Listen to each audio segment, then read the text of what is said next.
कभी सोचा है ये जात क्या होती है? ये जात कहाँ से आई और क्यों आई?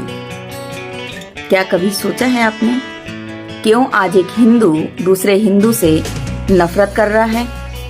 क्यों कोई कहता है अरे वो तो छोटी जाति का है? क्यों कोई लड़की किसी बड़ी जाति के लड़के से शादी नहीं कर सकती?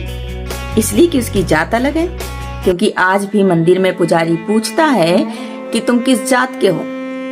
क्या ये वही धरती है जहां भगवान श्री राम ने सबरी के जूठे बेर खाए थे? क्या ये वही भारत है जहां भगवान श्री कृष्ण ने सुदामा जैसे गरीब ब्राह्मण को गले लगाया?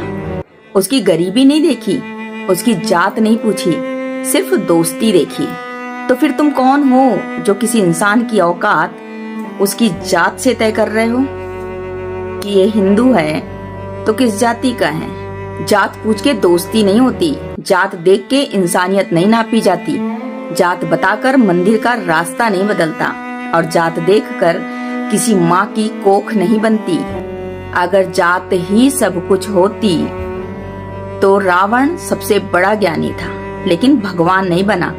अगर जात ही सब कुछ होती तो कंस यादव होकर भी मामा नहीं एक राक्षस कहलाया। अगर जात ही सब कुछ होती तो सुदामा कभी श्री कृष्ण का यार नहीं कहलाता। लेकिन ये जातिवाद लाया किसने? हमने, आपने।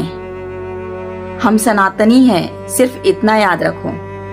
और अगर हम जातिवाद में बंटकर एक हिंदू ही दूसरे हिंदू से लड़ रहा है तो ये भी याद रखो कि मजा किसको आ रहा है, फायदा कौन उठा रहा है।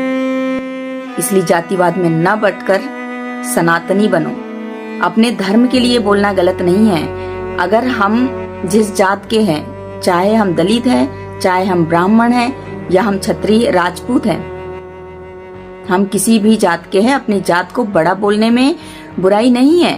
मैंने रील बनाई थी कि मैं राजपूत हूँ तो लोग मुझे गंदे कमेंट कर रहे हैं यहाँ पर। लेकिन क्या मैंने कभी किसी दूसरी जात को कम आका? मैंने किसी दूसरी जात को गलत बोला? मैंने किसी जात का, किसी धर्म का अपमान किया? नहीं। तो जातिवाद में मत बटो, अभी भी वक्त है, समझ जाओ, नहीं तो वक्त तुम्हें समझा देगा।